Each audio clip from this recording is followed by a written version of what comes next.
It is day 17 of literary terms. Youth publication की इस book से, जो कि भी रामबाण मानी जाती है, पेनिसिया मानी जाती है, प्रीवियस ईयर क्वेश्चंस की, हम कर रहे हैं इस सीरीज़ को कंटिन्यू। और आप इसे पूरा देखें और बने रहें मेरे साथ। और देखिए यहाँ पे क्या लिखा है हमारा क्वेश्चन कि व्हाट इज़ क्लोजेट ड्रामा, है ना। ड्रामा की बात की गई है, मगर ड्रामा भी कौन से, क्लोजेट। अब ये क्लोजेट कैसे हैं? क्लोजेट होता है भाई हमारा जो बॉक्स है, क्लोजेट है ना, जिसमें कोई चीज़ रखने का होता है। तो इस तरह के ड्रामा हैं जो क्लोजेट हैं, किस काम में आते हैं। बहुत ही इजी ये क्वेश्चन है, 2001 में ये पूछा गया है, ठीक है। तो drama to be acted in open, क्या ये क्लोजेट ड्रामा कहलाए जाते हैं? या ड्रामा टू बी रेड, पढ़ने के लिए जो ड्रामा होते हैं वो क्लोजेट कहलाए जाते हैं? या drama to be acted indoor, outdoor open में हो जाएगा, इनडोर अंदर हो जाएगा, ठीक है। क्या ये है? या फिर drama to be performed in streets, ठीक है। तो ये चार ऑप्शन यहाँ पे दिए गए हैं। क्लोजेट ड्रामा क्या होता है? एक्चुअली देखिए, ड्रामा जो होते हैं, ड्रामा परफॉर्म किए जाने के लिए होते हैं, पर क्लोजेट ड्रामा जो होते हैं इनको, है ना, स्टेज पे परफॉर्म नहीं किया जाता। क्लोजेट ड्रामाज जो होते हैं इनको स्टेज पे परफॉर्म नहीं किया जाता। तो फिर क्या किया जाता है? इनको पढ़ा जाता है, जैसे नोवेल को पढ़ते हैं ना हम, उसी तरह से ये ड्रामा कम नोवेल हैं, आप ये जान लीजिए। तो ड्रामा टू बी रेड, ये सिर्फ रेड करने के लिए हैं, रीड करने के लिए हैं, है ना। ड्रामा टू बी रीड करने के लिए हैं ये, और इनको, है ना, परफॉर्म नहीं किया जाता। ड्रामा टू बी रेड ये हैं, ठीक है।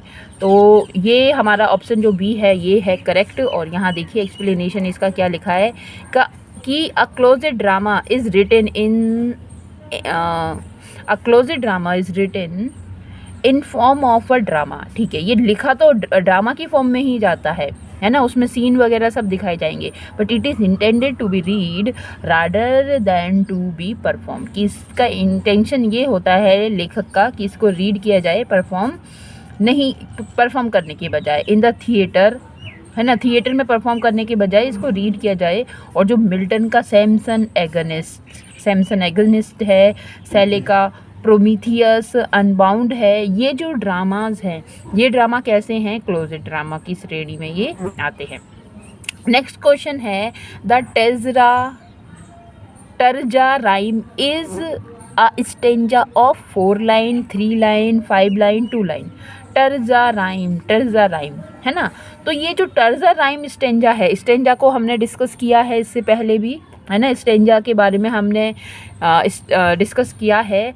और ये जो टर्जा राइम वाला जो स्टेंजा है, ये स्टेंजा ना 4 लाइन का होता, क्वार्टरेन नहीं होता, 5 लाइन का भी नहीं होता, 2 लाइन का तो कपलेट होता है, ये भी नहीं होता।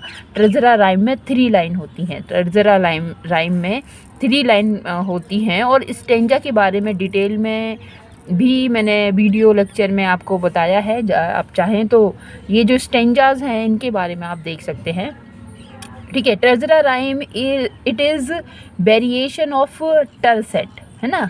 ये क्या है? जो टर्सेट है, टर्सेट 3 लाइन का, उससे है, उसका वेरिएशन है ना, of 3 line. And it is rhyme scheme ABA, BCB, CDC, DED, है ना। ये इसकी राइम स्कीम इस पैटर्न पर चलता है। It is used by Shelley, Byron, Browning, इनके द्वारा इसको यूज़ किया गया था। ये 3 लाइन का है। नेक्स्ट हमारा क्वेश्चन है the epic is usually divided into dash books. तो यहाँ इपिक की बात की गई है, तो इपिक की बात की गई है तो सबसे पहले हमारे देश के जो इपिक हैं, महाभारत और रामायण, उनको याद कर लो। फिर बाइबल वगैरह, इनको आप समझ लेना, देख लीजिए, है ना। तो इपिक क्या होता है? डिवाइड होते हैं, इनको बांटा जाता है। कितनी बुक्स में बांटा जाता है? क्या 12 बुक्स है, 10 बुक्स हैं, 24 बुक्स हैं, या 15 बुक्स हैं? तो देखिए, इपिक जब लिखने का स्टाइल जो हुआ करता था, तो इपिक को बांटा जाता था 12 बुक्स में, 12 बुक्स में ये लिखने का इसका पैटर्न था, है ना। अगर आप उसकी क्या कहते हैं, विलियम वर्ड्सवर्थ का जो ऑटोबायोग्राफिकल वर्क है, क्या, द प्रिल्यूड, तो प्रिल्यूड को भी उसने क्या किया, प्रिल्यूड का भी उनका इंटेंशन था कि वो उसको क्या बनाएंगे, उसको इपिक बनाएंगे। उसके लिए एक्सकर्सन और रेक्लूज भी उन्होंने लिखने का काम किया है ना, उसका प्रोलोग ये बनाने के लिए, मगर वो उसे लिख नहीं पाए, पूरा कंप्लीट नहीं कर पाए एज अ इपिक। तो ये आप देखिए कि 12 बुक्स में एक बड़ा वर्क होता है इपिक, है ना।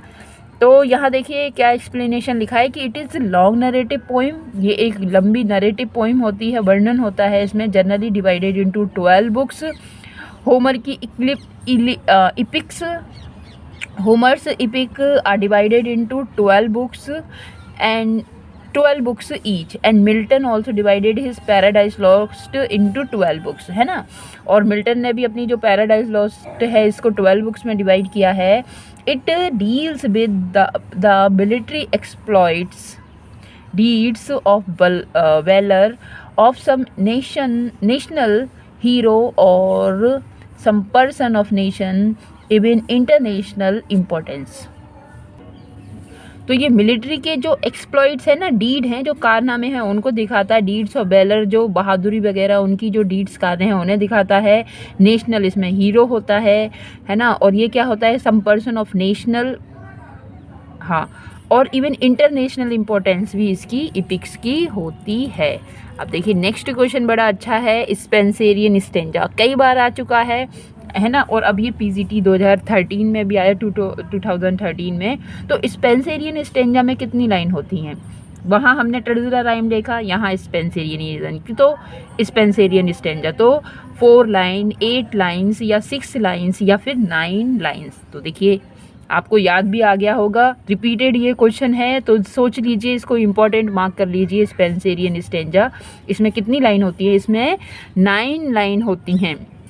और इसमें इस तरह से आप याद कीजिए 8+1, क्योंकि 8 लाइन जो होती हैं वो पेंटामीटर में होती हैं और जो 9वीं लाइन है वो हेक्सामीटर में होती है। हमने इस बात को डिस्कस किया है और इसी तरह से क्वेश्चन भी आया था, तो इसी तरह से हमें याद रखना है इस बात को। अब देखिए क्या है इसका बहुत अच्छा एक्सप्लेनेशन। ये बुक्स, ये जो बुक है ना यूथ पब्लिकेशन की, ये इसीलिए पेनिसिया है एग्ज़ाम्स के लिए, क्योंकि इसमें है ना बहुत कम ऐसे आंसर होंगे जिनका एक्सप्लेनेशन रद्दी या बेकार दिया होगा, मगर इसमें जो क्वेश्चन डिफ़िकल्ट है, टफ़ है, उनका एक्सप्लेनेशन इतना अच्छा इसने दिया है, तो इसके लिए ये बुक जानी जाती है।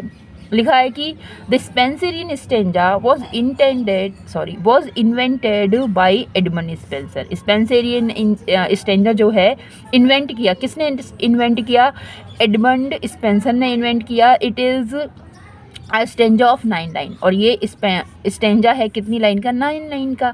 It is consist of 2 linked quatrains, और एक इसमें क्या होता है, 2 क्वार्टरेन होते हैं, 4 लाइन, तो 8 लाइन हो गई। ये 2 क्वार्टरेन, एक हो गया 8 लाइन इन आयम्बिक पेंटामीटर। ये पेंटामीटर में, इस लाइन को याद रखो, 2 linked quatrains in iambic pentameter and the last line, और इसकी जो लास्ट लाइन होती है वो आयम्बिक हेक्सामीटर में होती है।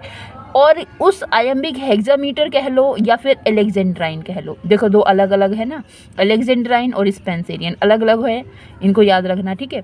It is rhyme is ABA 1 quarter, BC 2 quarter और एक ये रहा C, ठीक है। तो AB BC C, AB BC ठीक है। तो ये है स्पेंसरियन स्टेंजा।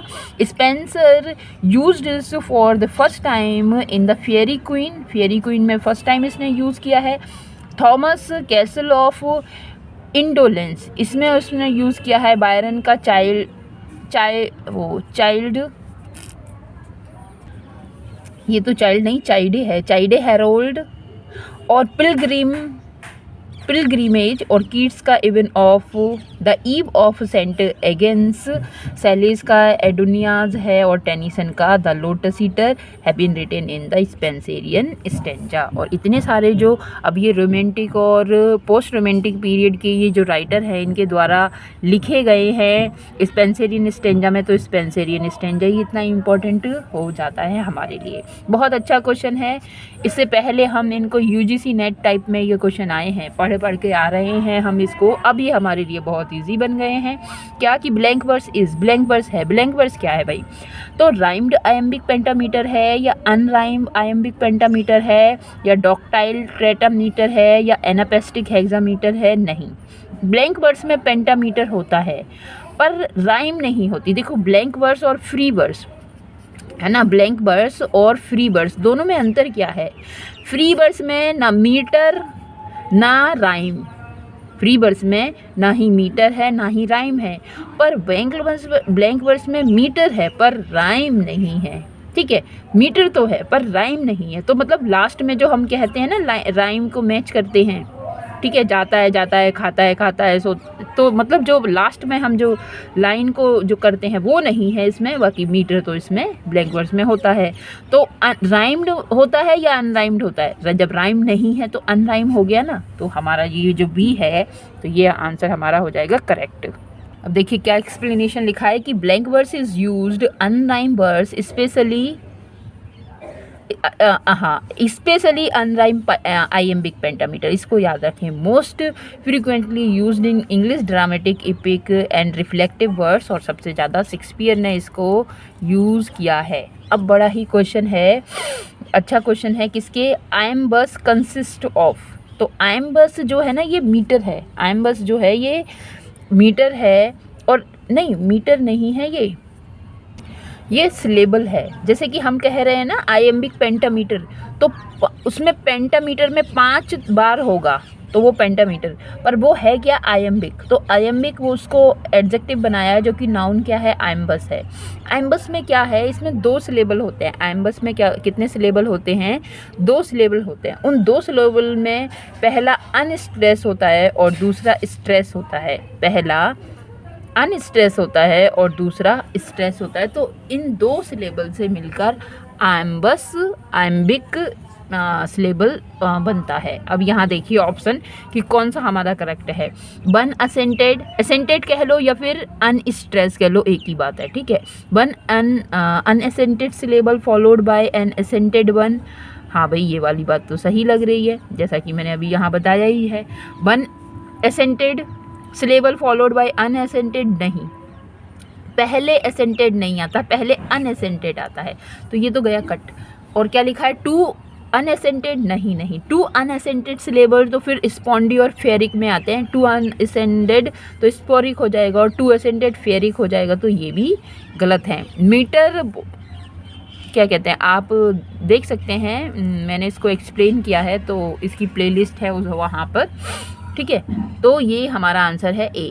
तो आइम्बिक जो है आइम्बस कंसिस्ट मिलकर बनता है वन अनअसेंटेड और दूसरा असेंटेड, तो 2 से मिलकर बना है, तो ये क्या हो गया? Iambic pentameter. नेक्स्ट है हमारा क्वेश्चन कि an alexandrine is the last line of. देखो जस्ट अभी हम ये क्वेश्चन पढ़कर आए हैं। तो एलेक्जेंड्राइन जो है नहीं, स्पेंसरियन स्टेंजा जो है वो 9 लाइन से मिलकर बनता है, जिसमें जो 8 लाइन होते हैं 2 क्वार्टरेन होते हैं, है ना। तो और जो 9वीं लाइन है, ये तो जो 8 लाइन है वो पेंटामीटर में लिखी है, 9वीं लाइन जो है हेक्सामीटर में लिखी है, और ये जो हेक्सामीटर की जो लाइन है वो एलेक्जेंड्राइन है। तो यहाँ पे कहाँ आएगा? ऑक्टेवा राइम हाँ, तो स्पेंसरियन लाइन की जो स्पेंसरियन स्टेंजा है उसकी लास्ट लाइन जो है वो क्या कहलाती है? वो एलेक्जेंड्राइन कहलाती है। पहले मेरे लिए भी ये बहुत डिफ़िकल्ट थे, बहुत, मगर अब ये बहुत अच्छी तरह से समझ में आते हैं। ठीक है, तो क्या लिखा है कि an alexandrine is the last line of the Spenserian stanza. तो एलेक्जेंड्राइन क्या है? स्पेंसरियन स्टेंजा की लास्ट लाइन है। The rhyme royal is form of verse introduced. अच्छा हाँ, अब ये इस राइम रॉयल की बात कर रहा है कि राइम रॉयल तो चौसर ने इंट्रोड्यूस किया है ना। तो ये इसको राइम रॉयल तो जो वर्स फॉर्म है और इसको इंट्रोड्यूस किसने किया है? चौसर ने किया है। कंसिस्ट ऑफ 7 लाइन, तो 7 लाइन का होता है राइम रॉयल, 3 लाइन का होता है टर्जरा, और ऑक्टेवा तो नाम से ही अपने आप पता चल रहा है, इसको बताने की क्या ज़रूरत है, 8 लाइन का होता है ना। तो ये 7 लाइन का है। आइएम्बिक पेंटामीटर में राइम रॉयल लिखा जाता है, चौसर ने ईजाद किया है। There are 3 line in the first line rhyming with the third and second line with the 4th and 5th and 6th with 7। तो ये किसकी 7 लाइन की बात कर रहा है, 7th लाइन, अच्छा इस राइम रॉयल की बात कर रहा है। और जिसकी क्या है ए बी बी सी सी, है ना। तो rhyme scheme of the Spenserian stanza है, ये तो राइम रॉयल की हो गई, पर राइम स्कीम इसकी स्पेंसरियन स्टेंजा की क्या है कि ए बी, यहाँ तक ये भी है एक जैसी, और उसके बाद बी सी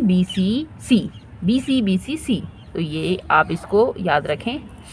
नेक्स्ट है the scientific study of the development of language is known as.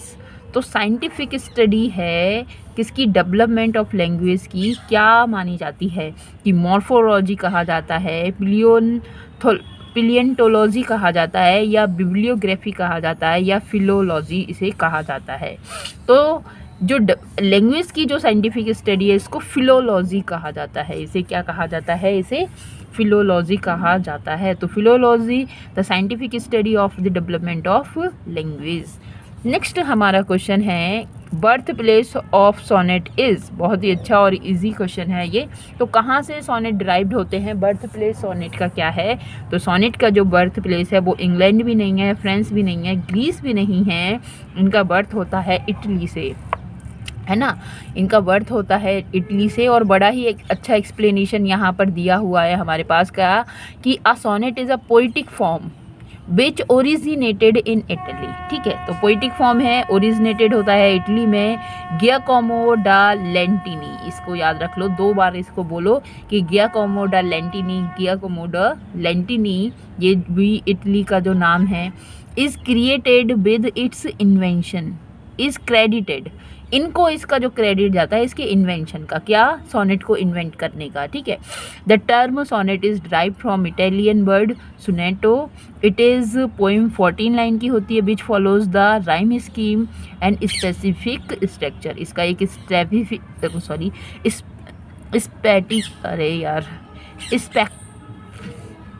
देखो बोला नहीं जा रहा, स्पेसिफिक स्ट्रक्चर है इसका, है ना। तो क्योंकि उसमें सेक्सटेज और ऑक्टेव और फिर शेक्सपियर ने लिखा तो 3 क्वाड्रेन और फिर कपलेट, तो अलग अलग इसका है, मगर 49, हाँ भाई 49 है, इसको याद रख लीजिए, ये किसी ने चेंज नहीं किया, सबने एक जैसा रखा है इसको। The principal object of satire is, जो सटायर है, व्यंग है, उसका मुख्य ऑब्जेक्ट क्या होता है, मॉर्न करना, प्रेज करना, एराउज पिटी, या फिर रिडिकुलस फॉली और वाइस। हाँ, रिडिक्यूल फॉली, हाँ मजाक वगैरह की बात करना है, ना तो रोना है, ना किसी की तारीफ़ करना है, ना दया दिखानी है, कुछ भी नहीं करना, यही हमारा आंसर है कि मजाक बनाए। तो satire is a literary work which searched out the fault of man. तो किसी व्यक्ति की कोई कमी है, उसी का मजाक बनाना है। ठीक है, and holds them up to ridicule, और उसको मजाक में हास्यास्पद रखना है। It aims to reform human weakness. और क्या होता है इसका मीनिंग, मतलब इसका पर्पस क्या होता है सटायर का, कि जो ह्यूमन वीकनेस है उसको क्या करो, रिफॉर्म करना है, वो फॉल्ट या फिर बाइस बुराई इन सबको। और ये बात कही गई है अकॉर्डिंग टू चयन बोर्ड रिवाइज आंसर। अच्छा सॉरी, जो भी ये पीसीटी का चयन बोर्ड का रिवाइज आंसर ये दिया हुआ था एफ। ओके, नेक्स्ट हमारा क्वेश्चन है क्या, अ फॉल्स आइडिया और इमेज इज़ नोन एज। एक फॉल्स आइडिया या फिर इमेज जानी जाती है किस तरह से, इल्यूज़न या एल्यूज़न, दोनों में बहुत छोटा ही डिफरेंस है, imagery and none of the above. तो इल्यूज़न या फिर इल्यूज़न, देखो एक तो होता है भ्रम, है ना, एक तो देखो पहले आंसर यहाँ देखते हैं, आंसर इसका इल्यूज़न है, आई वाला इल्यूज़न है। इट इज़ फॉल्स आइडिया और इमेज, ये क्या होता है, एक झूठा आइडिया, मतलब फॉल्स आइडिया और इमेज होता है। जबकि इल्यूज़न क्या होता है, इनडायरेक्ट रेफरेंस होता है ना। इल्यूज़न से ही एलिगरी भी बनी है, ऐसे इल्यूज़न एलिगरी। जैसे कि अगर मैं एक बात कहूँ कि वो वर्ड है नर और सिंह, है ना, तो नर सिंह में आपको क्या पता है कि इंसान है और उसका मुख कैसा है, सिंह जैसा है ना। इसी तरह से वो फिश भी होती है ना, जल परी, तो जल परी क्या हो गई, हाँ इंसान जैसी होती है पर वो फिश के शेप में होती है, तो फिर वो जल परी हो गई। पर ये क्या है, क्या ये वास्तव में पाए जाते हैं, क्या ये वास्तव में होते हैं? कहीं कोई ऐसा देखा है आपने आज तक? पिक्चर्स के अलावा, कल्पनाओं के अलावा कोई ऐसा देखा है? ये फॉल्स आइडिया है। तो ये है इल्यूज़न आई वाला, है ना। इल्यूज़न ये आई वाला है कि ये फॉल्स आइडिया है, नर्सिंग नहीं होता। इसी तरह से बिब्लिकल जो स्टोरी हैं उनमें भी इस तरह के करेक्टर मिलते हैं जो कि फॉल्स करेक्टर होते हैं, है ना। और जबकि इल्यूज़न क्या होता है, ये इनडायरेक्ट रेफरेंस होता है। नेक्स्ट हमारा है the dictionary meaning of a word is called. तो किसी वर्ड का जो डिक्शनरी मीनिंग है वो क्या कहा जाता है? एनोटेशन, डिनोटेशन या कॉनोटेशन या फिर डिग्रेशन, क्या कहा जाता है?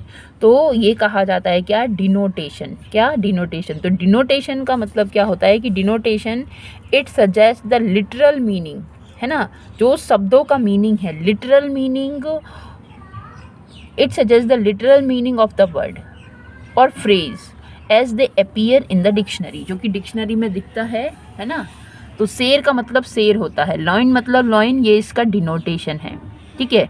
तो ये इसका लिटरल मीनिंग है। और शेर का मतलब हमने समझ लिया बहादुर, शेर का मतलब हमने समझ लिया ब्रेव, तो वो उसका लिटरल मीनिंग नहीं होगा, है ना।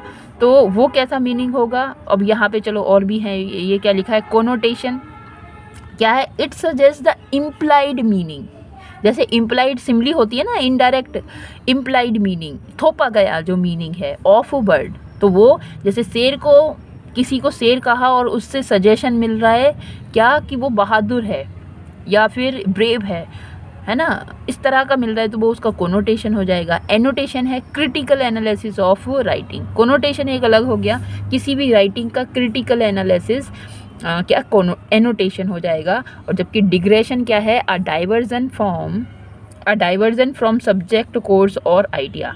एक जो कोई विषय वस्तु है, कोर्स है या आइडिया है, उससे क्या डाइवर्जन होना, अलग हो जाना, ये डिग्रेशन हो जाएगा। नेक्स्ट हमारा क्वेश्चन है कि इलिप्सिस रेफर्स टू, कि ये जो इलिप्सिस है ये क्या है? तो ओमिशन ऑफ वर्ड, है ना, वर्ड्स का बीच में से गायब हो जाना, या मिक्सिंग ऑफ वर्ड, मिला देना, या एडिशन ऑफ वर्ड, या none of the above.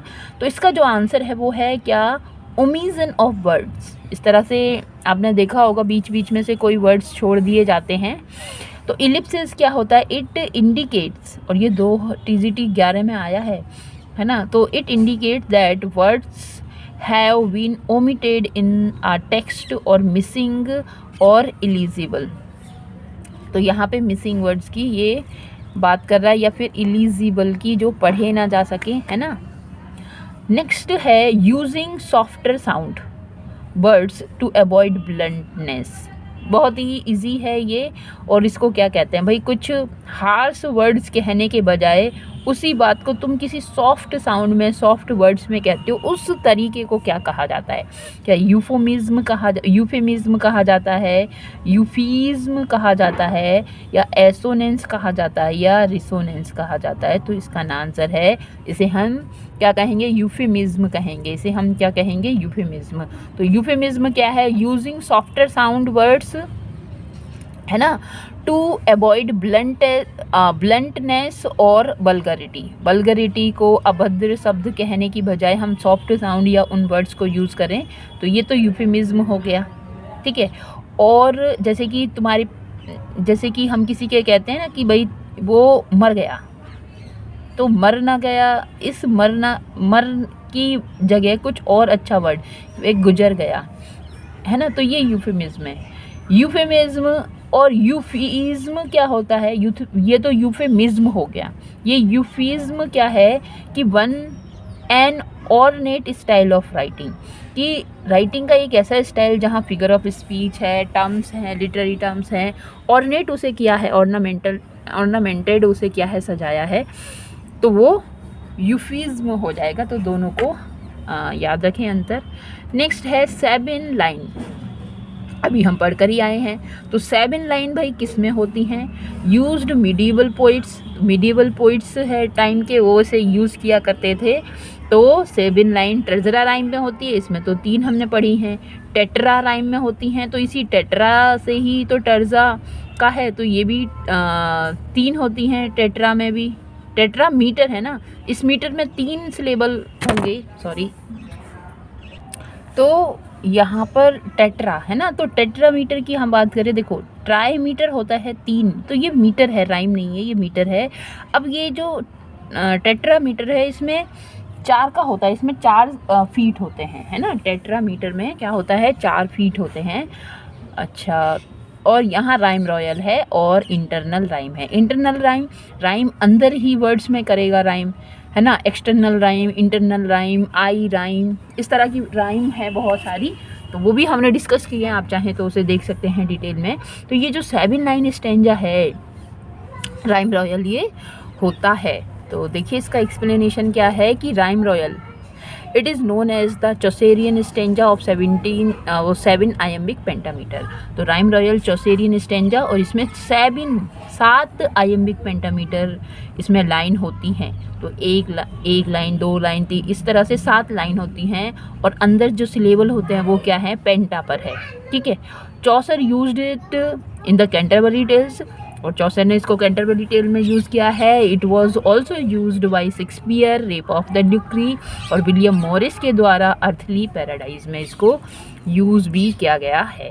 Elegy and sonnets are 2 types of, अब ये एलिजी हैं और सोनेट है, क्या ये एसेज हैं, बायोग्राफी हैं, पोइम्स हैं या फिक्शन हैं। तो ये क्या हो जाएंगी, ये पोइम है भाई, ये फिक्शन कहाँ से हो जाएगा। फिक्शन तो प्रोज की फॉर्म होती है, पोइट्री होती नहीं है। अब पोइट्री तो पोइट्री में तो पोइम्स आती हैं, तो ये फिक्शन नहीं, ये क्या है, हाँ ये प्रोज नहीं, ये क्या है, ये पोइट्री है। तो elegy is an expression of grief, while sonnet जो है एक शॉर्ट पोइम है, 14 लाइन की है। अब इसमें ग्रीफ भी हो सकता है, इसमें सुख दुख, जो भी राइटर का मूड है लिखने का सोनेट में, वो लिख सकता है। अपनी बिलव्ड की प्रशंसा भी लिख सकता है, तो बुराई भी लिख सकता है, तो धोखा भी लिख सकता है, जो उसका मन चाहे लग सकता है। मगर एलिजी अगर लिख रहे हैं तो बेचारे को दुख ही व्यक्त करना पड़ेगा, है ना। चलिए, ये हमने इसको लिखने का स्टाइल ये देखा।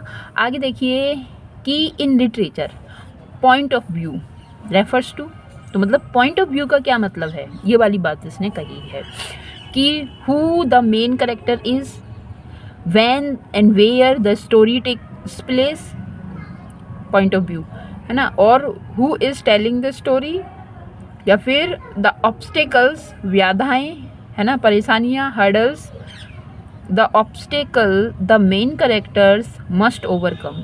तो पॉइंट ऑफ व्यू क्या वो होता है, जो बाधाएं हैं, हर्डल्स हैं, जो मेन कैरेक्टर है उसको ओवरकम, उसको कर लेता है, वो पॉइंट ऑफ व्यू होता है। या फिर मेन कैरेक्टर होता है इसमें, या स्टोरी होता है। तो जो आंसर है, आंसर के अकॉर्डिंग इसका है बी, कि when and where the story takes place. The point of view means the perspective from which the narrative is related। जो नरेटिव है, वर्णन जिससे रिलेटेड है, तो इसका मतलब कहाँ पर और वो कब और कहाँ पर वो स्टोरी बनी है। कि अगर भाई वो बनी है, मान लो ये ओल्ड एज में बनी है, या फिर सपोज लो मॉडर्न एज में बनी है, तो अब मॉडर्न एज का पॉइंट ऑफ व्यू क्या होगा, टेक्नोलॉजी वगैरह दिखाई जाएगी वहाँ पे। ऐसा तो है नहीं कि मशीनरी ना दिखाई जाए, तो वैन हो गया। और वेयर,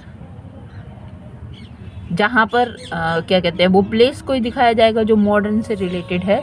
तो वैन एंड वेयर का पॉइंट ऑफ व्यू इस तरह से ये आंसर है। चलिए नेक्स्ट हमारा क्वेश्चन है कि इन फिक्शन और नॉन फिक्शन, फिक्शन, ठीक है, the author's overall main idea most important message is called. तो इन फिक्शन में जो ऑथर का मेन आइडिया है, मोस्ट इम्पॉर्टेंट मैसेज है, वो कहलाता है, प्लॉट कहलाता है, सेटिंग है, कन्फ्लिक्ट है, या फिर थीम है। तो ठीक है, एक वर्क में चाहे नोवेल हो, ड्रामा हो, ये सारी चीज़ें उसमें होती हैं, सेटिंग भी होती है, प्लॉट भी होता है, कन्फ्लिक्ट भी उसमें होते हैं, और थीम भी उसमें होती है। पर जो मेन आइडिया होगा वही तो थीम होगी भाई। तो इसका जो आंसर है वो थीम है। तो ऑथर्स मेन आइडिया और सब्जेक्ट और most important message in fictional story is called theme. जबकि प्लॉट क्या है, सीरीज ऑफ इवेंट्स, कि एक के बाद दूसरा कौन सा इवेंट आएगा, विच फॉर्म द स्टोरी, जो स्टोरी को बनाता है, नोवेल, प्ले, फिल्म, ड्रामा, किसी को भी बनाता है, वो प्लॉट है। कन्फ्लिक्ट क्या है, तो क्लैश है, डिसएग्रीमेंट है भाई। हीरो कोई काम करना चाहता है, समाज उसका विरोध कर रहा है, तो वही तो कन्फ्लिक्ट हो गया। अब उससे ओवरकम करके जाएगा, है ना। आज हम भी इतनी तैयारी कर रहे हैं, पढ़ाई कर रहे हैं, एंड वी वांट कि सरकार उसको क्या करे, हमारी डेट निकाल दे, बट सरकार was not doing like this. तो अब हम क्या करेंगे, इसी से तो हम कन्फ्लिक्ट कर रहे हैं, इसी कन्फ्लिक्ट से तो लड़के हमें आगे बढ़ना है, ठीक है। तो ये कन्फ्लिक्ट है, क्लैश है, डिसएग्रीमेंट है between two group, two opposing group, ठीक है। और सेटिंग क्या है, अ बैलेंस और कॉन्टेक्स्ट और scenario according to time, place और सर्कमस्टांसेस। वो सेटिंग है जिसमें बैलेंस रहता है, किसका, कॉन्टेक्स्ट का, सिनेरियो का। अगर मान लो सीन है ऐसे गाने का, चल छैया छैया छैया, मतलब उसमें मौज मस्ती कॉमेडी वगैरह ऐसा है, तो पीछे का जो सेटिंग होगी, बैकग्राउंड होगा, है ना, वो भी कैसी होगी, उसके अकॉर्डिंग होगी। सीन हमारा सैड है तो उसके अकॉर्डिंग सेटिंग होगी। तो ये वाली बात है, उसमें बैलेंस होगा, इमोशंस जिससे कि बाहर फूटें, निकलें, है ना। क्या लिखा है कि a story that and with happy resolution, ठीक है, of conflict faced by the main character और कैरेक्टर्स। तो क्या हो जाएगा, ये तो कॉमेडी हो जाएगा। अरे भाई एक ही बात कह दी इसमें, हैप्पी रिजोल्यूशन हो गया, हैप्पी एंडिंग हो गया, ठीक है। सॉल्यूशन या देखो हमने पढ़ा था एक ग्राफ हमने पढ़ा था कि इसमें exposition, rising action, climax, falling action और डिनोमा के दो भाग।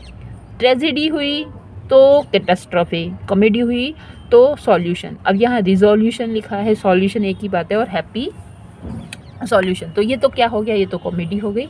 और अभी तक अगर हम इसे पढ़ते आ रहे हैं, आप मेरे साथ बने हुए हैं, तो ये सारे क्वेश्चंस अब आपके लिए इजी हैं। क्यों? क्योंकि इसमें पहले से तो यूजीसी नेट टाइप के लेवल के क्वेश्चन दे दिए थे, और यहाँ तो अब हम देखिए 200th क्वेश्चन, और ये 200 पर हम आ गए। ये हमारा क्वेश्चन 199th है ना।